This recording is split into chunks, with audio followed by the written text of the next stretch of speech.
Olá, amigos, profissionais da contabilidade. Sejam bem-vindos a mais um projeto em prol da classe contábil do Estado do Rio de Janeiro, o ContCast, Contabilidade Politizada. Nessa ferramenta, nesse novo instrumento de comunicação, todas as associações e sindicatos de contabilidade do Estado do Rio de Janeiro se reúnem para tratar com a classe política os interesses e a participação da ciência contábil e da contabilidade em âmbito administrativo da área pública. A gente tem hoje aqui, iniciando esse projeto, nosso querido amigo deputado federal Hugo Leal, e a gente tem hoje aqui também o presidente da ACIERJ, Magno Tarcísio, representando aqui a área pública no dia de hoje.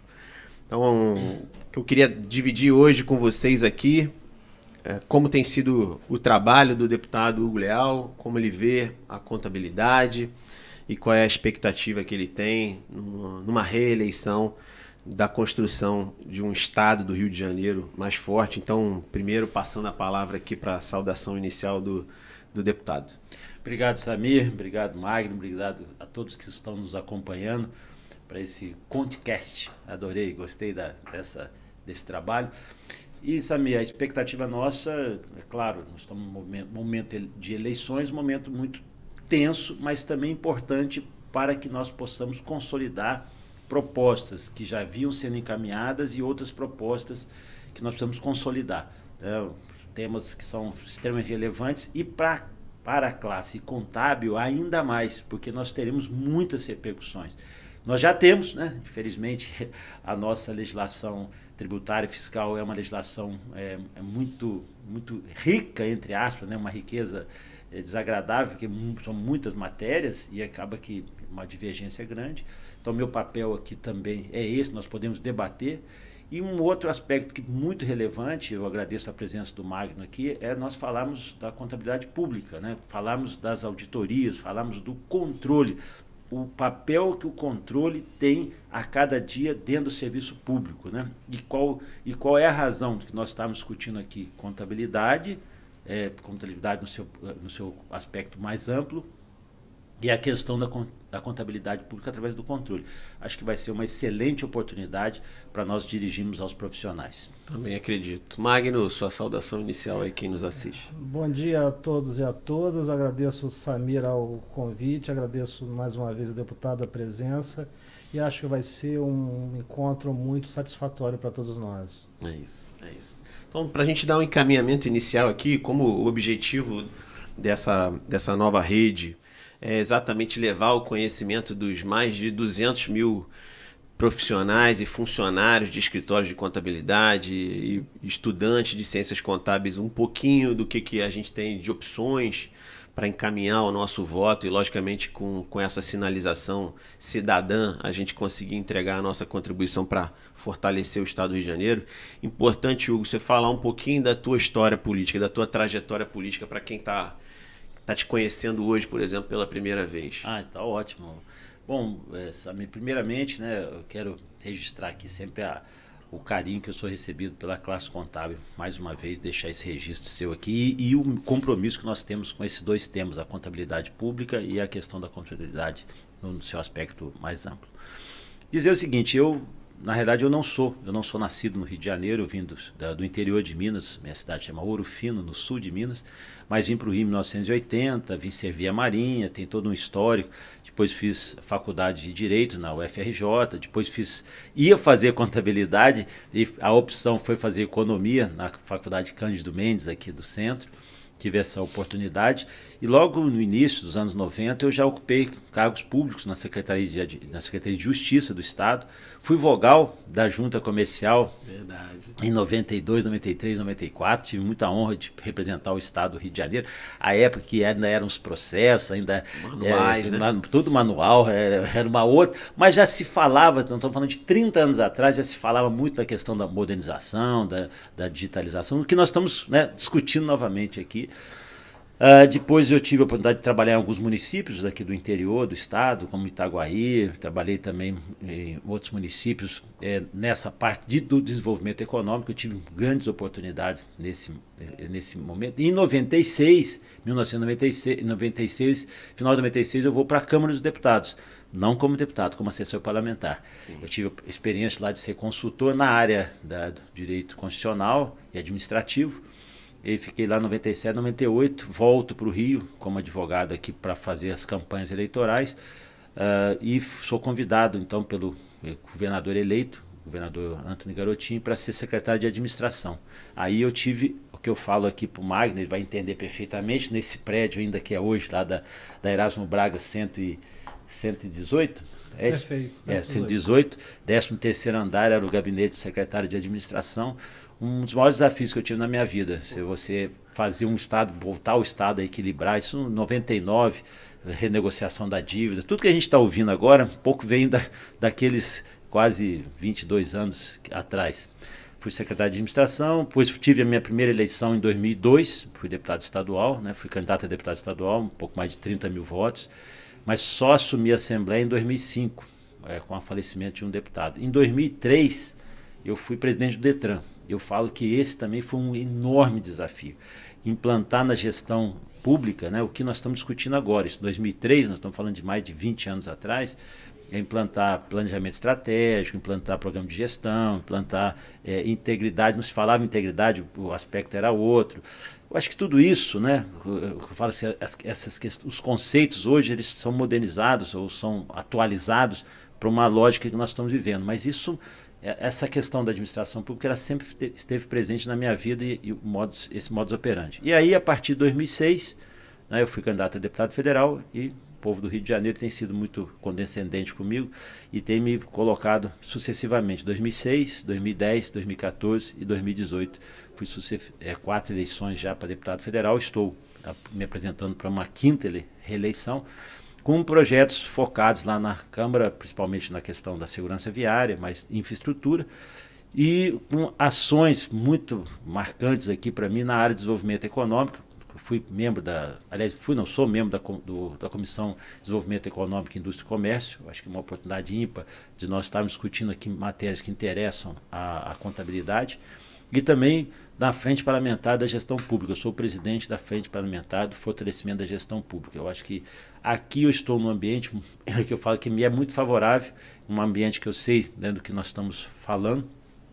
E quando eu pergunto assim, mas você tem uma marca registrada? Bom, não posso esconder que a minha marca registrada é a Lei Seca, né? A Lei Seca que já tem 14 anos, apesar de ter sido questionada a sua constitucionalidade esse ano, né, foi julgada no Supremo, já foi superada essa fase e ela continua aí produzindo efeitos que pra gente, para alegria de todos, né? Mesmo daqueles ainda que insistem em beber, mas tem que compreender que não pode dirigir. Eu acho que isso aí é um brevíssimo resumo aí, um pouco dessa trajetória de pouco mais de 20 anos de vida pública. É isso, as pessoas elas se identificam muito a sua imagem realmente com a Lei Seca, né? Com esse projeto que mudou realmente a percepção ali do trânsito do brasileiro, né?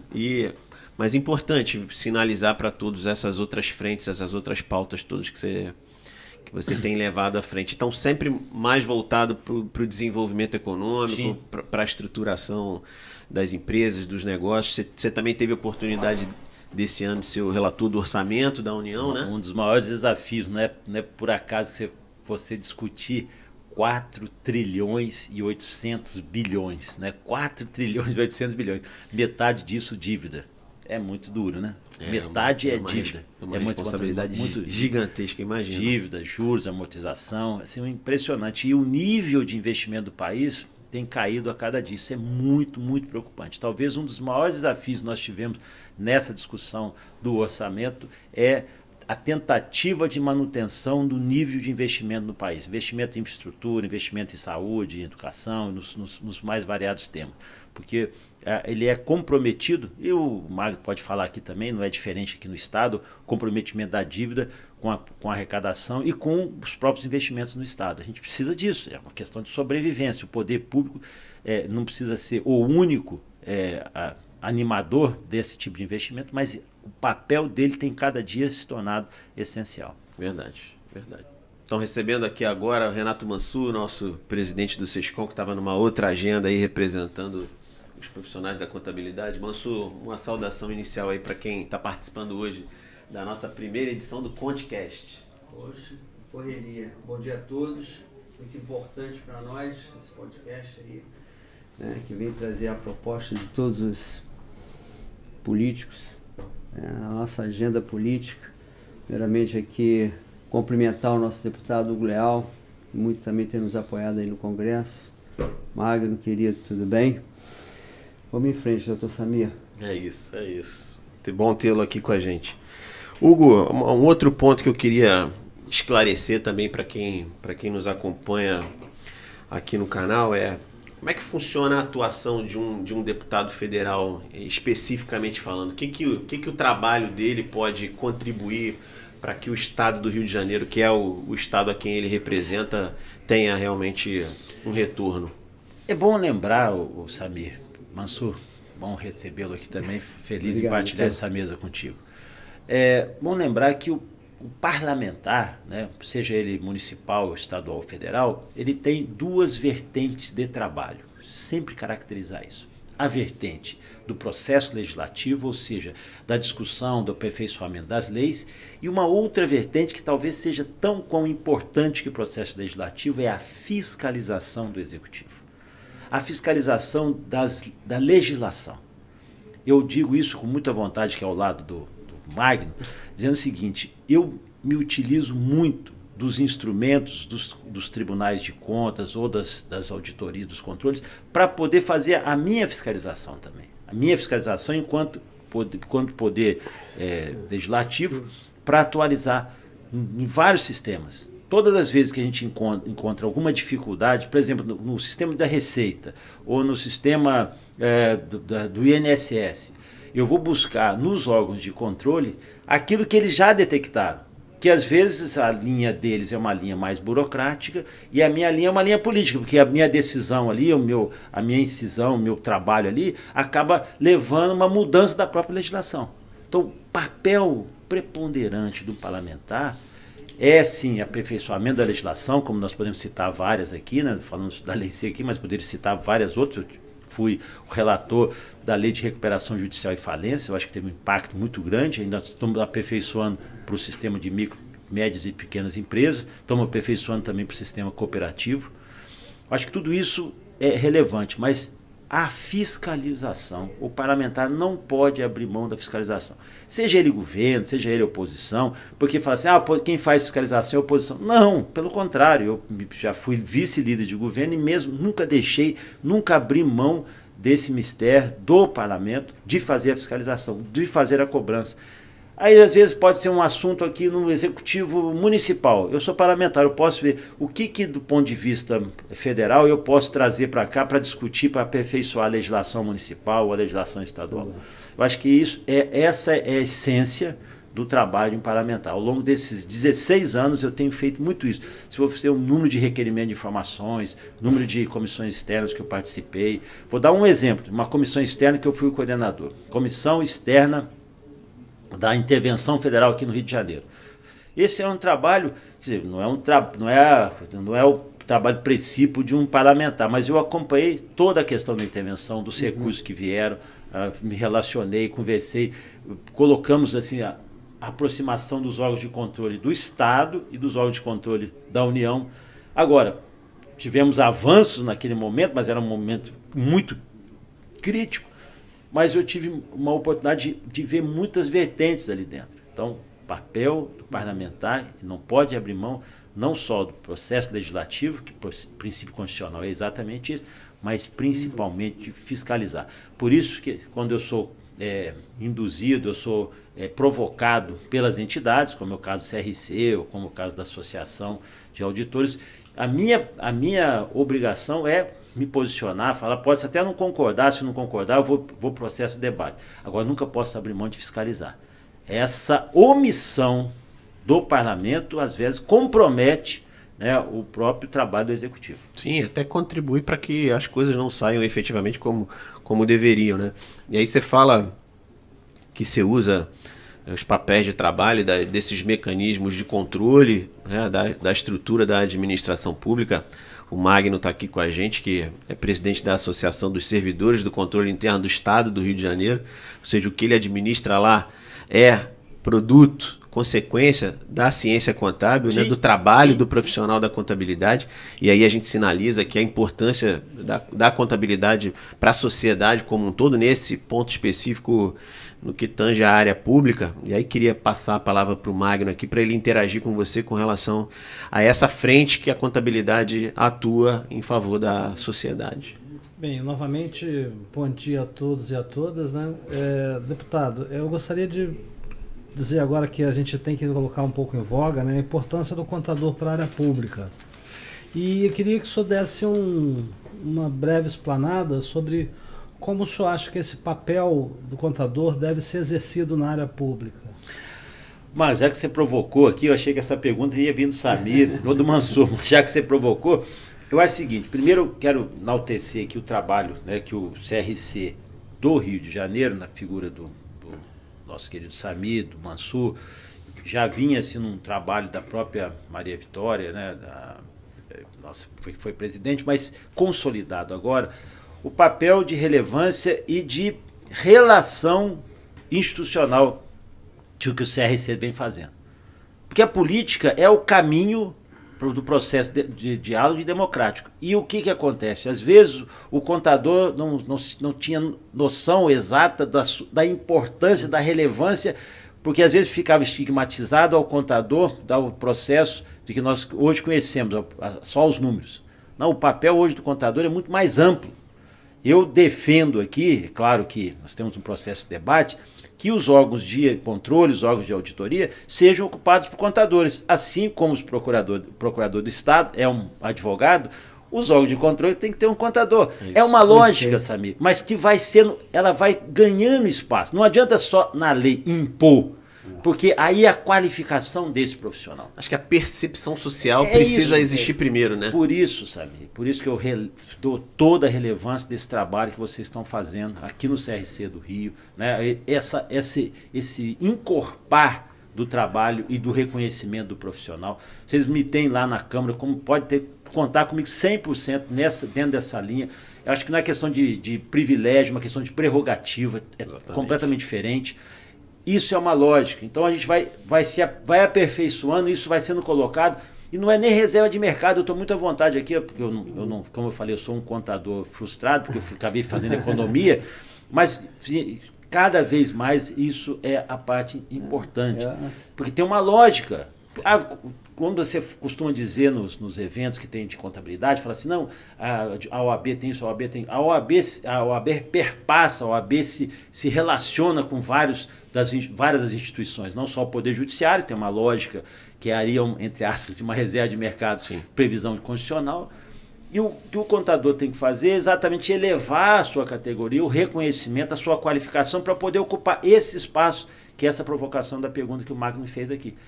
Eu acho que é uma questão de tempo, de reconhecimento e de qualificação da profissão. Da profissão contábil, né? Até porque como controle, como uma profissão de controle patrimonial, você imagina todo esse universo que a gente trabalha e milita das empresas, enfim, do governo, sem controle. Né? É isso. Porque é uma ciência patrimonial. Então, quem é que detém mais informações do que a própria Receita, o próprio ambiente fiscal e tributário é o contador. O contador ali é o grande guardião desses dados. Levamos tudo pronto, né? Sim, a Lei Geral de Proteção de Dados funciona para os órgãos públicos, mas funciona para a atividade privada também. Então, cada vez mais, eu estou dizendo assim, esse reconhecimento, né, aí fala com muita naturalidade aqui, sem nenhum tipo de pressão, mas esse reconhecimento tem que vir da própria classe. A própria classe tem que se entender aqui. É a consciência, né? O projeto do 2799, que foi feito esse ano, do cadastro compulsório, ele tem que ser, aos poucos, sendo consolidado para a classe reconhecer, meu querido, para eu poder ser profissional de contabilidade, eu tenho que estar reconhecido, eu tenho que estar inscrito, eu tenho que estar regularizado. É claro, porque senão vira, com todo respeito à palavra aqui, uberização da contabilidade. Vira assim, faz qualquer um pode fazer. Exato, não dá. É a mesma coisa hoje na advocacia. Se eu quiser dar entrada no processo no Supremo, no STJ, onde for, tem que ter minha certificado digital. Meu certificado digital, meu querido, senão não vai entrar. A lógica é essa. Se eu quero ser um advogado, eu vou ter que passar pelo exame de proficiência. A lógica é essa.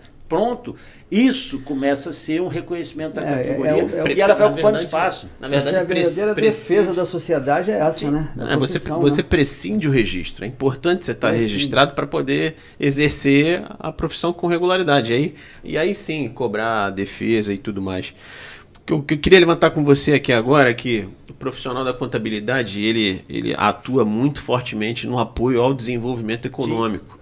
Quando ele se coloca entre a iniciativa privada e a administração pública para poder interagir e, logicamente, promover todas as ações que vão fortalecer a arrecadação dos tributos, que esse é um papel importante do profissional da contabilidade, levar as informações da iniciativa privada através das obrigações acessórias para que o Estado, em lato sensu, tenha a informação e dado estatístico para promover as suas políticas públicas. E aí, entendendo esse papel que o contador desenvolve, qual seria a tua prioridade nesses próximos 4 anos, em você sendo reeleito, para que o Estado do Rio de Janeiro ele possa realmente estar entre os principais estados, aí, destaques mesmo na atividade econômica, no fortalecimento da atividade econômica? Sabe, assim, destacar isso, vamos falar em termos de Brasil, né? Primeiro nós temos que falar da Lei 3.874, que foi de 2019, que é a Lei de Liberdade Econômica. Essa foi um avanço. Agora, repito, não adianta ter uma lei maravilhosa se ela não tem aplicabilidade. Aí eu uso o exemplo da lei seca. Ela pode ser uma lei de referência mundial, mas se não tiver aplicabilidade, se a população não entender, se não mudar o comportamento, ela não é nada. E aí, a Lei de Liberdade Econômica, a 3.874, ela traz aspectos importantes para dar condições à atividade econômica de andar sem as amarras. A questão é que ela tem que ser internalizada por municípios e estados e próprio governo federal. E ainda tem amarras, porque as amarras estão, que eu falo, nos caderninhos que ficam embaixo da gaveta, que só ele quer controlar a informação. A informação às vezes não disponibiliza. Temos um exemplo aqui, a gente viu aqui o Carioca, o Rio Digital, Carioca Digital é ótimo, mas não está atendendo a demanda que não basta só digitalizar. Então eu vou citar 3 vertentes aqui que eu acho que são importantes para a consolidação do que nós todos desejamos aqui, da lei, da implantação da Lei da Liberdade Econômica, que eu acho que são aspectos fundamentais. Primeiro, a desburocratização e a digitalização. Ou seja, ser digital não significa que você vai prescindir dos profissionais e ter um sistema que interage. Eu falo o seguinte, qual é o segredo para você montar um bom sistema de atendimento? Vá conversar com quem faz. Você pode pegar o maior consultor mundial da ONU, da onde for, mas se ele não tem a prática, esquece o sistema, chão de fábrica, esquece, não existe sistema. Eu uso uma metodologia para fazer discussão legislativa, e foi isso em vários desses projetos, inclusive a lei seca, mas também a lei de recuperação judicial, de conversar quem faz, quem está na ponta, quem a gente segura o touro lá no chifre, quem derruba. É isso, mas é isso que eu estou falando para você. O cara quer montar um sistema sob a ótica da tecnologia dele lá sentado num gabinete de ar-condicionado. Vai lá, velho, desce na ponta, vê o que está acontecendo. Escuta o usuário, escuta o usuário. Essa, que eu falo assim, não adianta você ter um melhor sistema se ele não interage. Para que você tem? Então, a desburocratização tem que vir acompanhada de uma ampliação do ambiente digital, mas que um ambiente digital que tenha interação. Se não tiver interação, é morte. Porque senão a gente vai acontecer isso, o cara vai tentar digitar, vai tentar entrar. Eu acho ótimo. Então, você aproveitar esse ambiente que nós temos, a modernização, nós temos século XXI. Perfeito. Agora, se adequa à nossa realidade. Converse com quem faz, converse com quem está no dia a dia. Chegar na ponta, né? Exatamente. Aí, chegar na ponta. Porque às vezes o cara quer comprar um sistema que é hiper caro, não quero aqui justificar, não quero fazer nenhum... Desde que os órgãos de controle fazem isso, posso fazer isso, mas estou dizendo o seguinte, você já conversou, quem está no dia a dia? Conversou lá com está operacionalizando o negócio? É isso. Esse é um primeiro ponto. Eu acho que a desburocratização a gente tem que trabalhar, consolidação da Lei da Liberdade Econômica, essa consolidação. O segundo é a segurança jurídica, que eu acho que esse papel é importante. evitar esses altos e baixos dentro do processo legislativo, né? Uma hora portaria, Uma coisa resolução. pode, o que não Um pode. exemplo aqui, desculpa, mais uma vez, da Prefeitura do Rio, com aquela autorização, alvará para 1.400 Questão da vigilância sanitária. Pelo amor de Deus, isso aí é um negócio que... Saltou aí, de 240 para 1.200, né? 1.400, além de trazer insegurança jurídica, é uma avaliação burra. Se o processo é de arrecadação, ele vai criar um ambiente pior ainda. Então, segurança jurídica e segurança pública. Vamos lá, segurança pública é importante para o ambiente, para o ambiente de negócios também, para o ambiente de negócios, para atividade de turismo, para atividade de comércio, para indústria, porque as pessoas têm que poder circular, têm que poder ampliar. Eu acho que tanta segurança jurídica da previsibilidade, quanto a segurança pública de você poder ir e vir, né? Olha o que nós vivemos aqui durante a pandemia, logo depois da pandemia, o centro da cidade. Era um local deserto que ninguém queria nem vir para o centro do Rio. Mas aí eu acho que o segurança presente aqui no Rio de Janeiro avançou muito sobre esse aspecto, foi muito positivo. Então, eu acho que isso aí dá condições do empreendedor, dá condições do profissional poder investir na capacidade do seu desenvolvimento. Isso aí não resta dúvida, o ambiente tem que estar favorável, repito, tanto a segurança jurídica quanto a segurança pública. E um último, não menos importante, aliás, muito importante, chama-se financiamento. Sem dinheiro não tem. Sem dinheiro não tem. Pode ser. Poucos são aqueles que têm financiamento, investimento próprio, que têm capital próprio. Você tem que buscar o recurso das entidades, né, dos bancos públicos, Banco do Brasil, Caixa Econômica, BNDES, AG Rio, e ali você precisa exatamente desburocratizar. Os Estados Unidos são o que são, a infinidade, exatamente, nível de financiamento. Sim. Financiamento. Sim. Esse financiamento é importante. Se você começar a criar barreiras, e você sabe disso, os contadores sabem muito bem, dar uma exigência para buscar um financiamento do BNDES, da Caixa, do Banco do Brasil, sabe aquele financiamento só sai, não sabe por quê? O financiamento só sai para quem não precisa.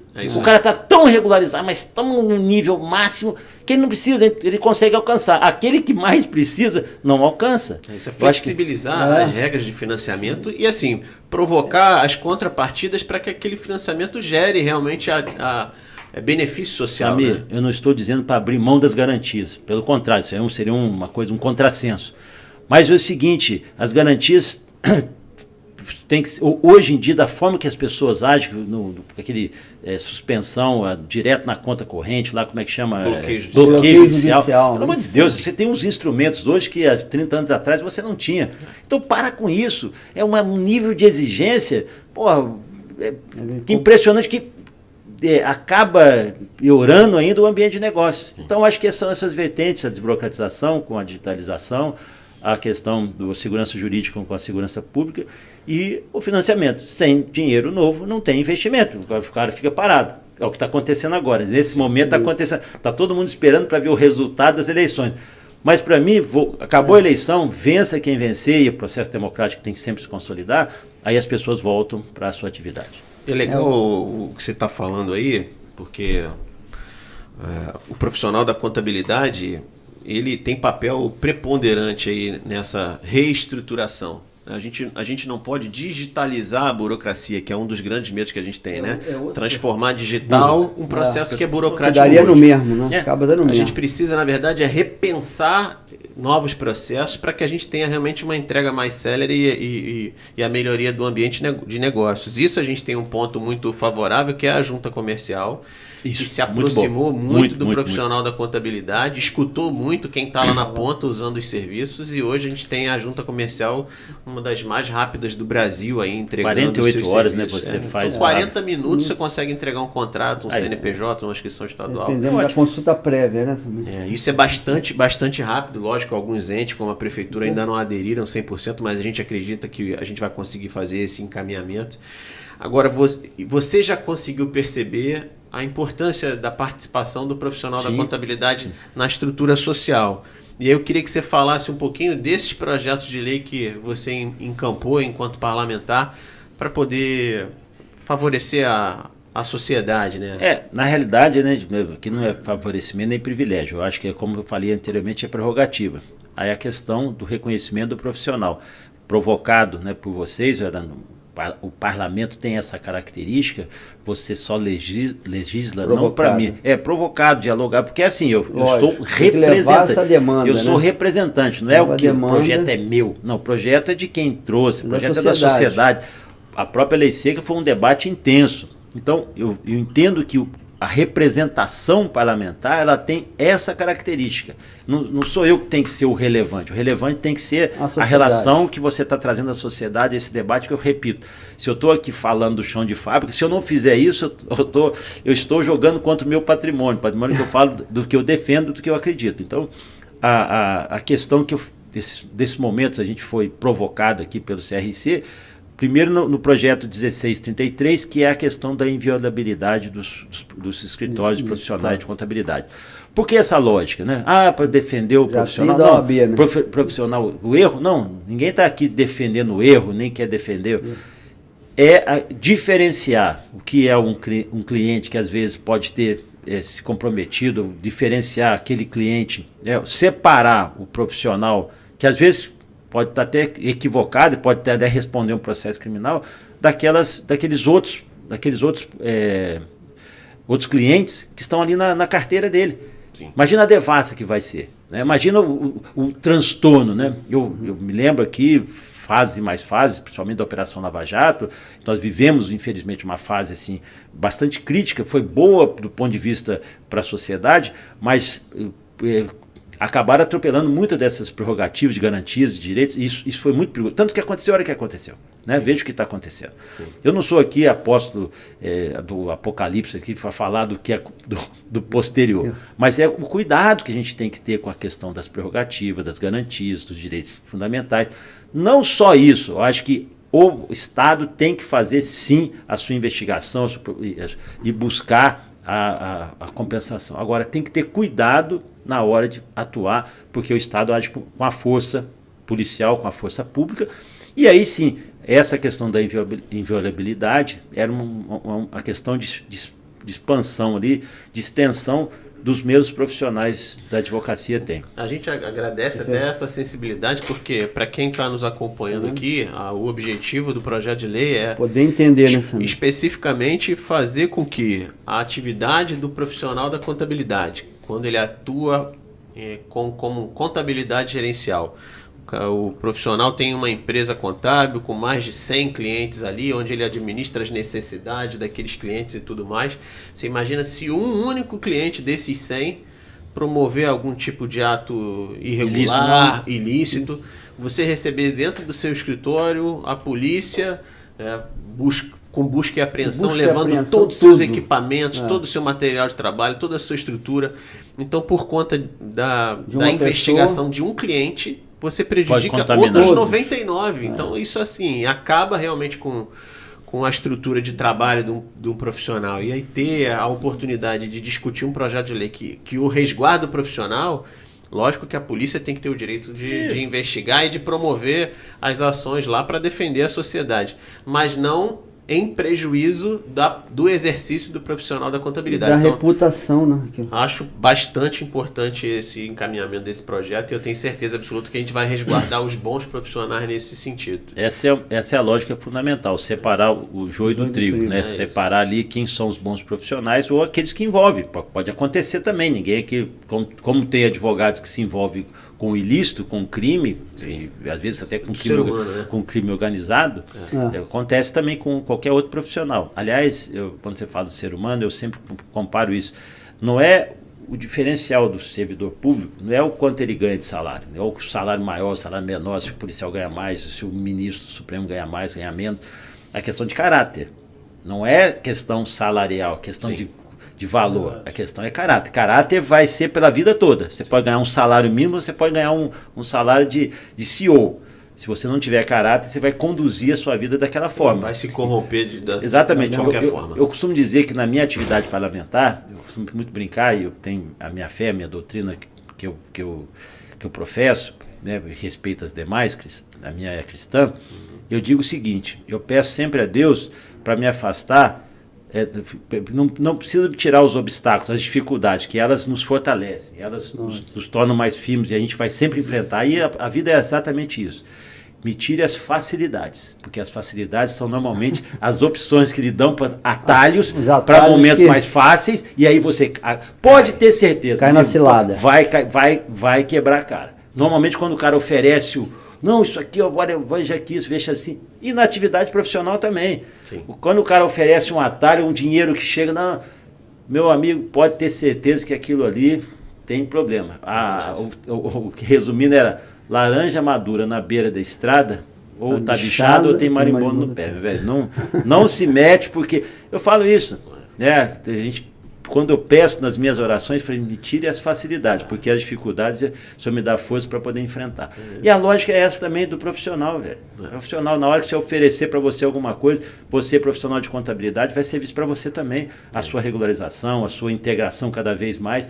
E, obviamente, porque se oferecerem para você alguma coisa que não está dentro do script, pode ter certeza, meu amigo, você vai ganhar durante um período. Depois você vai pagar mais uma hora essa conta vem, né? Nitidão, né? E o segundo projeto de lei que você encaminhou? Então, o segundo projeto de lei também provocado por esse debate aqui, que eu acho que esse, Samir, eu sou entusiasta, apesar de não ser, já falei aqui, sou um contador frustrado, um economista, um bacharel em ciências econômicas que não consolidei ainda o meu trabalho, mas o 2779 de 2022 é a questão do cadastro compulsório do profissional de contabilidade, que é responsável aqui pela contribuinte de pessoa jurídica com os dados da Receita. Ou seja, estar devidamente inscrito e regularizado dentro da contabilidade, né? Ou seja, ter a sua inscrição no Conselho Regional, estar regularizado, para você também ter o acompanhamento da PJ. Da PJ, não, mas do acompanhamento também da categoria, né? Eu acho que é importante, porque é o fortalecimento da categoria, e evitar o que a gente chama de esse desvio, né? A pessoa que não dá valor à profissão, que deixa qualquer um. Às vezes tem profissionais aí, eu aprendi aqui com o Samir, com vocês, lá mesmo dentro do CRC, que não se preocupam, conseguiram lá profissionais, conseguiram lá a certificação, a carteira, e não dão mais atenção, não se qualificam e nem pagam e nem interagem.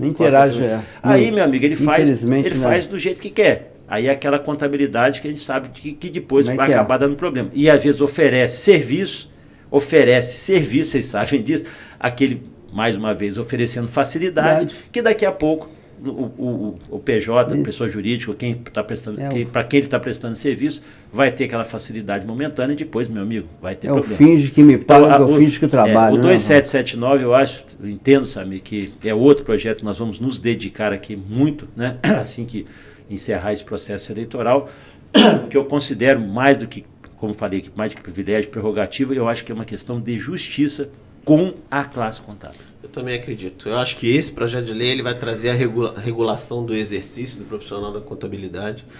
A visão da classe contábil hoje aqui do estado do Rio de Janeiro é verdadeiramente que a gente só deixe que a promoção da interação do contador com a administração pública se dê mediante regularidade. É importante isso. É uma defesa até para a própria administração pública quando ela evita a qualidade interagir dos dados, com né? quem é inabilitado. Qualidade dos dados que estão chegando para a administração pública, né?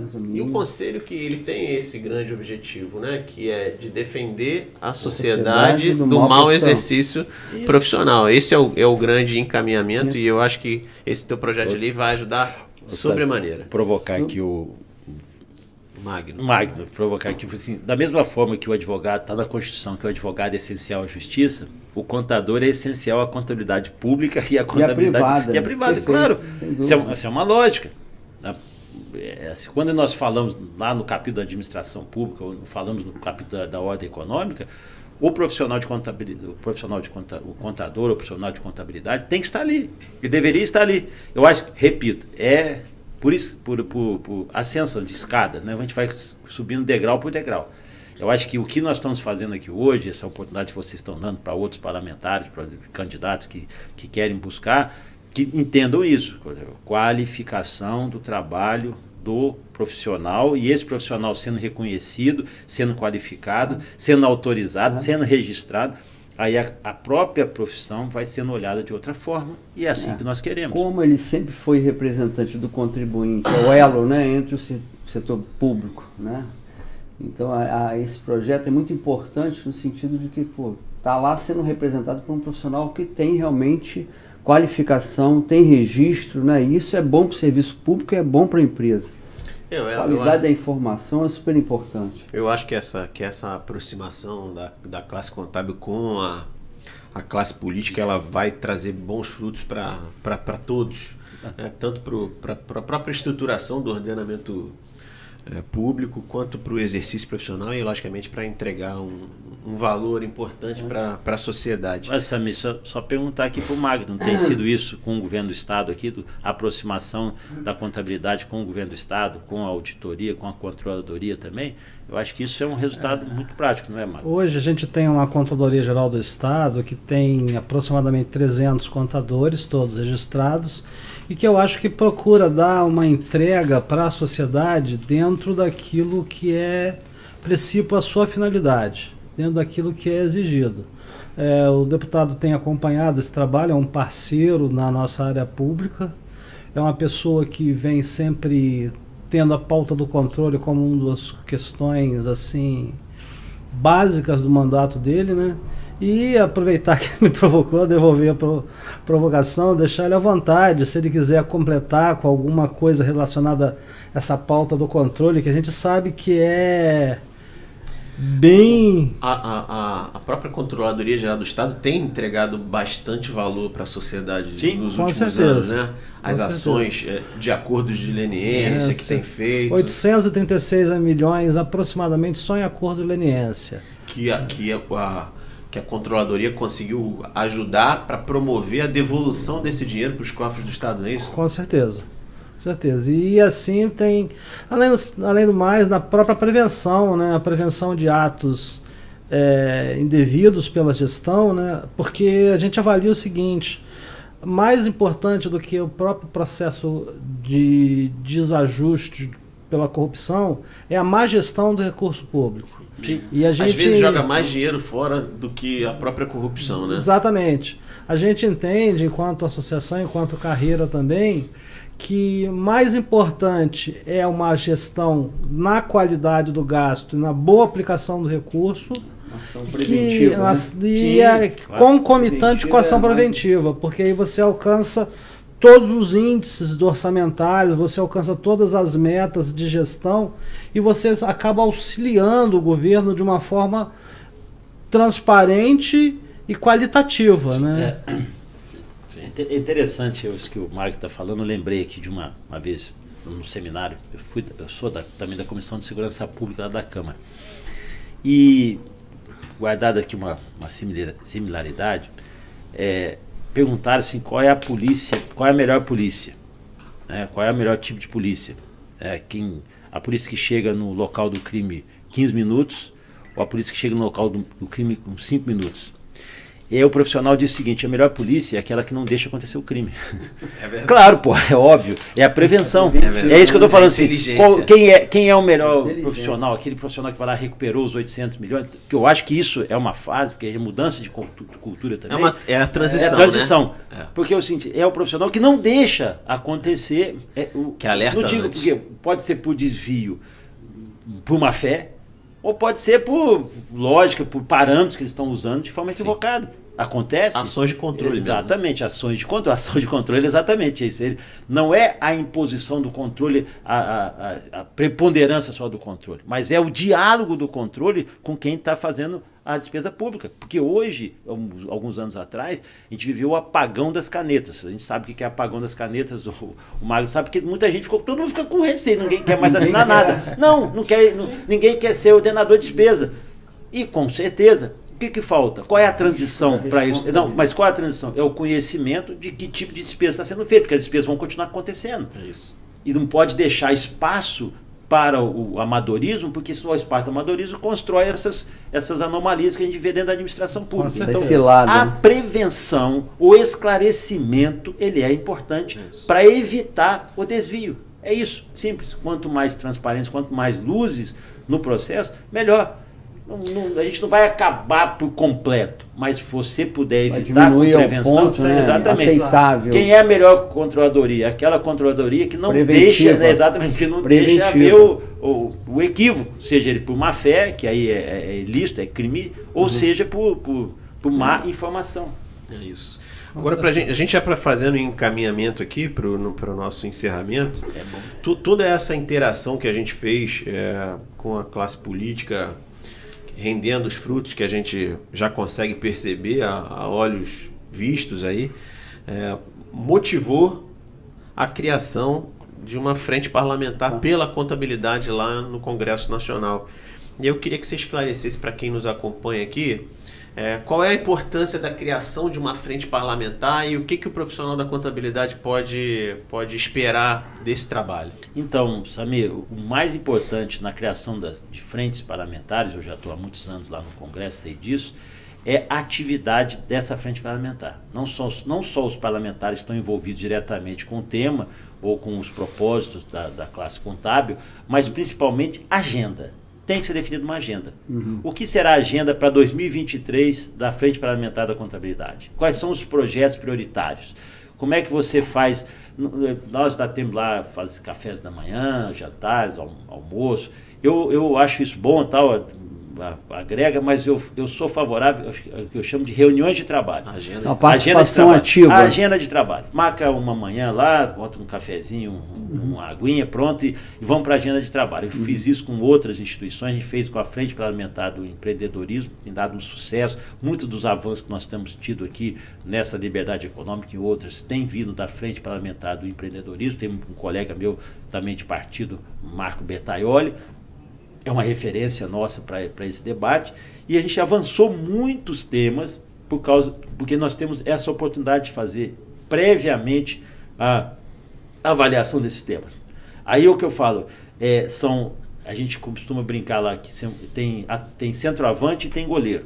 Centroavante para poder ver os projetos que a gente vai ter que marcar gol, vai ter que buscar, e o goleiro para defender daqueles projetos que acabam prejudicando. Sim. Porque às vezes a pessoa, ali na iniciativa, nós temos 513 parlamentares, com todas as matizes ideológicas, cada um tem uma visão, um processo, e o cara às vezes lança um projeto ali que acaba prejudicando, ou um projeto, vamos dizer, abrir completo, precisa a exigência de ser profissional de contabilidade. Estou dizendo isso. Não estou dizendo que tem esse projeto, não, mas pode aparecer um lá. Então, você tem que fazer, a que chama de goleiro, você tem que defender desse e se posicionar para atacar, marcar gol em outros. A lógica é essa. E vocês... né, temos que ter uma participação ativa lá no Congresso, sim, uma agenda. A classe contábil, ela tem que se monitorar todos os dias, tem que estar lá, porque tem muitos projetos que às vezes não são para o profissional, mas que tem impacto para o profissional. Vai atingir a gente diretamente. E se não cutucar, meu amigo, se não alertar, vai passar, porque ali é muita demanda, é muitos projetos, a gente sai projetos de todas as naturezas, da saúde, da segurança pública. E passando por todas essas comissões, que não é fácil, né? Tem que estar acompanhando tudo que está nas comissões, então não é fácil. A parceria do CRC, que é regional, e o SESCOM, da mesma forma lá em Brasília, a gente tem a FENACOM também, tem o Conselho Federal, né, Samir? Isso. A FENACOM também tem participado ativamente, a gente tem lá uma comissão parlamentar, e em parceria também com o Conselho Federal, a gente está cada dia mais imbuído dessa ação, né? A classe 1, para a gente poder fazer esse trabalho e essa participação eu tenho uma desculpa de interromper, mas eu tenho uma máxima, né? É o seguinte: quem não pauta é pautado.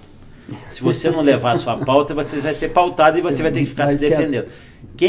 E a classe contábil tem tem capilaridade, tem reconhecimento, que não há um parlamentar ali que não tenha uma interação com a classe contábil. Alguém vai ter um contador. Mesmo fundamental, exatamente. A relação tem que ser criada a partir dessa proximidade. Então, 513 deputados, 81 senadores se relacionam. Um contador deve conhecer ali, cada um. Eu conheço pelo menos, além de você, eu conheço alguns outros que estão na minha atividade privada também. Então, ótimo, relaciona, eles também são pontas de lança para poder estabelecer essa pauta legislativa. E é bom que a classe contábil está despertando para isso. Então, acho que a gente tem conseguido promover isso aqui. E os advogados aceleraram mais. Né? Eu vou pedir para o Magno, então, fazer a sua fala final aí, já dando encaminhamento aqui para o encerramento dessa entrevista. Bem, agradecer mais uma vez ao convite, pela estada aqui. Como eu disse, acreditava que seria satisfatório, eu posso dizer que foi mais do que satisfatório. Eu acho que foi mais uma chance da classe contábil poder conhecer uma pessoa de grande valia, que é o deputado Hugo Leal, parceiro de todas as horas do CRC e da classe contábil. E eu acho que isso a gente só tem a agradecer, não só em meu nome, como em nome da associação, esse convite feito pelo Samir, a estada do Mansur e principalmente a estada do senhor aqui conosco. É isso. Muito obrigado. Mansur? Bom, deputado, muito importante a sua presença, esse trabalho que a gente está tentando fazer, né, integrar cada vez mais a profissão contábil ao legislativo, de todos os legislativos, seja municipal, estadual ou federal, a importância da participação política para que a gente possa realmente ter condição de agir em prol da sociedade, como a gente vem tentando sempre, né? Agradecer a sua presença aqui, ao Magno também, para enriquecer o debate, muito importante, e ao Samir também, meu grande parceiro. Obrigado, Mansur. Hugo, tua palavra final para o profissional da contabilidade aí que está avaliando o teu trabalho. Então, exatamente, Samir, eu quero agradecer, eu acho, parabenizar, né, ao CRC, a esse Contcast. Esse Contcast eu acho que agrega muito ao trabalho que vocês já estão realizando, aproxima muito, esclarece muito também, vão trazer outras pessoas aqui. O que eu quero é ter essa oportunidade de continuar aqui sendo um humilde representante aqui da população, do Estado, reconhecimento da classe, que em breve talvez a classe vão ter outros profissionais que talvez se despertem ao processo político e tomem seu espaço, que é mais do que legítimo. E aí, enquanto não tem isso, eu quero continuar sendo humildemente esse representante, porque essa valorização, esse reconhecimento é muito importante. Eu percebo isso, eu vejo o que é que nós estamos aqui discutindo causas, né? Não só o interesse, não são o interesse só do profissional, são causas que causas da sociedade. Exatamente, atinge a sociedade como um todo. A gente não tem feito outra coisa, né, Samir? A gente atinge a sociedade como um todo, eu tenho consciência absoluta disso, por isso não faço aqui proselitismo nem hipocrisia. Quando abraço esses temas que me são trazidos, eu faço isso com muita disposição e orgulho, porque eu vejo legitimidade para poder fazer isso. O que eu quero, último recado aqui para a classe contábil, é dizer o seguinte: eu só preciso que vocês lembrem de mim no dia 2 de outubro. Só lembrar lá, tem lá um númerozinho lá, que depois eles vão passar. Lembra de 15 segundos. Eu tenho mais 4 anos para poder exercer e trabalhar ainda mais para o aperfeiçoamento e a qualificação da classe contábil. Eu queria agradecer, então, aqui em nome do Contcast, desse projeto importantíssimo aí para levar conhecimento a cada um de vocês de como é que funciona o processo político, de quem são os candidatos que estão mais próximos da classe contábil e que vão, com certeza, contribuir para que a gente continue sendo prerrogativa para boas propostas e boas soluções para o nosso Estado. Agradecer o deputado Hugo Leal mais uma vez aqui, dizer que esse Contcast está sendo disseminado e divulgado por todas as associações e sindicatos de contabilidade do Estado do Rio de Janeiro. Então procurem aí todas as redes sociais das associações e sindicatos para que você possa ter acesso a tantas outras interações que a gente tem para promover. Agradecer sua presença e dizer que é uma honra e um orgulho poder ter um gabinete do seu quilate lá em Brasília apoiando e fortalecendo aqui a contribuição da classe contábil para com a sociedade. Obrigado a todos que nos assistem aqui, espero que a gente tenha ajudado e contribuído para juntos fazerem uma profissão contábil mais forte. Obrigado, gente.